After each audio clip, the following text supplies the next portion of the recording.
Today, we're going to discuss another Robotech Palladium book, and in my opinion, this has the best artwork in the entire series. It's the only book that was written directly related to the Sentinel settings, which means there's going to be information from all the previous settings. The book was written as a soldier's field manual, which is pretty unique in the Robotech Palladium books, and I think it's pretty cool. But in fact, this was the only book that I never bought new, so if you'd like to take a closer look at the REF Field Guide, then step inside my dungeon.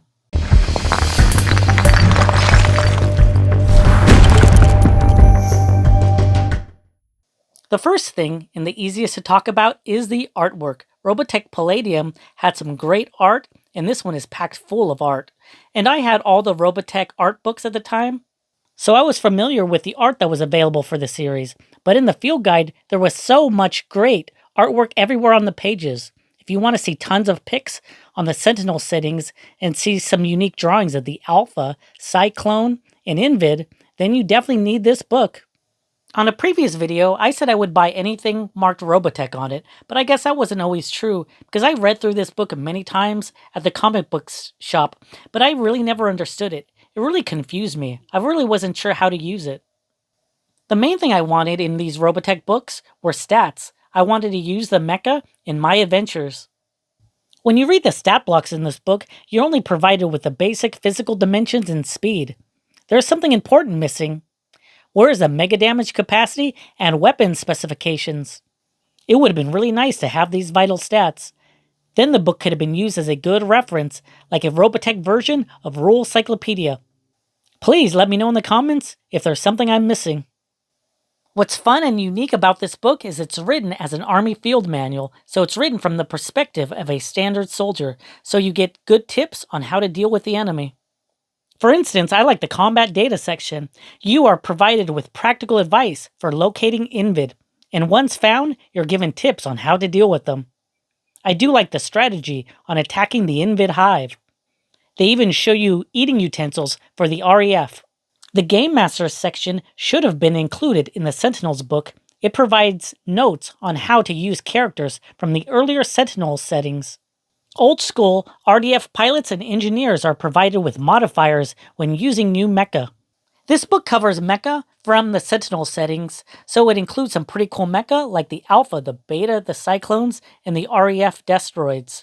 If you'd like to check out any of these earlier discussions, link is in the description. Now I'd like to talk about some of the mecha that we haven't covered yet. The Amazons of Praxis are a race of female warriors. Dr. Lang created a flying horse for them called the Rat-1 Pegasus unit. It could run at 60 miles per hour and even fly, but its flight speed is pretty low at 40 miles per hour, so I think at that speed, it just would have made a good target for all the fast-moving Invid mecha. I like how the wing area can detach from the main body, and it doesn't use protoculture, so it's great for spying on the Invid. But it could only do damage using leg kicks. Where are the mini-missiles?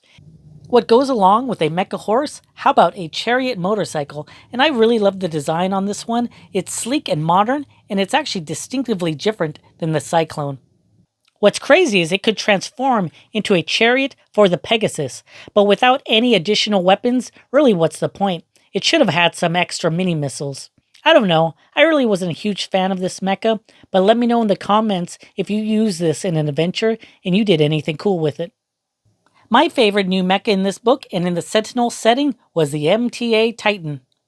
It is a massive 76 feet high and 105 feet wide. It is a true beast with 1200 mega damage capacity. It can hover and even has limited flight capabilities. Its main gun can truly wreck. Just one blast and you could take out a Royal Invid Command Battloid with ease. Its main weapon is in fact all the mecha it holds. Its main bays can hold 10 mecha, and only the mech monsters are too large to fit. In addition, it can hold 96 troops, and all can be Cyclone Riders. What's really cool is each wheel holds 6 Cyclone Riders for a total of 48 additional Cyclones. It's sad how this mecha was never used in Robotech animation, but at least we have the vehicle from Aliens. I'm sure most people watching this video have seen Aliens, but it's worth a rewatch. The Invid Titan is quite the beast, but the Invids had hold my beer when they created the all-terrain Invid carrier. The Earth forces call it the Scorpion. Its dimensions are roughly twice that of the Titan, but its stats are more like a capital ship than a mecha unit. It would have been cool to see how the Earth forces could have taken this one on. Another type of new mecha from this book we have not discussed yet is the Invid Inorganic. An inorganic is like a drone. It's not really alive and it takes its orders via link from the Regent or an Invid brain. My favorite inorganic mecha is the smallest. It's a cat-like cougar. It's only 4 feet tall with a length of 7 feet, but it makes up for that size with high agility. It could run at 160 miles per hour and can even damage mecha with its claws. The Odin is the opposite of the fast-moving cougar. This beast is quite the bullet sponge. It can move at 40 miles per hour, so it's not very nimble, but it can absorb a lot of damage with a mega damage capacity of 600. The Scrim is pretty unique. It doesn't have range attacks, but its claws are described as similar to the blades in Lancer Cyclone. The most useful section in this book was the Adventures section. In the Adventures section, they discuss a Robotech factory. Robotech factory is something that builds and repairs Zentradi capital ships. In the Return of the Master's adventure book, the entire adventure revolves around capturing a Robotech factory. It is a pretty fun adventure and a good read. If you're interested, I have a video discussing this book, link in the description. The REF Field Guide does reuse some of the information. One full level and map of the Robotech factory is printed in this book. But this is not just a lazy cut and paste job. In the adventure, the Robotech factory has multiple types of automated drones working and guarding the factory. What is really cool is that drones are different in each book. The light assault robot in the Field Guide has a pretty cool design. It only has 100 mega damage capacity and it is quick and nimble. I also prefer the repair drone from the Field Guide. Its design is absolutely better. I know that's my personal preference, but to me it looks like an Imperial probe droid from Empire Strikes Back. The Return of the Masters has a technical service drone. Let me know in the comments what you think of these two designs. The Return of the Master's main combat drone is the primary defense drone. It looks really cool and uses reverse joints like Zentradi battle pods. It has 2 massive cannons on the top of the drone and 2 in the body, but its mega damage capacity is only 50, so it's pretty squishy. The Field Guide uses the same design for its heavy assault robot. It just has 1 particle beam cannon on the top, but the drone's mega damage capacity is 200, so it is way more powerful. Let me know in the comments if you think that is too overpowered.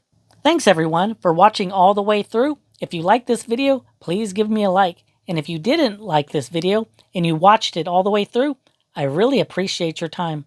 Let me know in the comments what Robotech book I should cover next. And if you want to show support for the channel, all you have to do is make sure you are subscribed. This helps me bring new Robotech content to our community.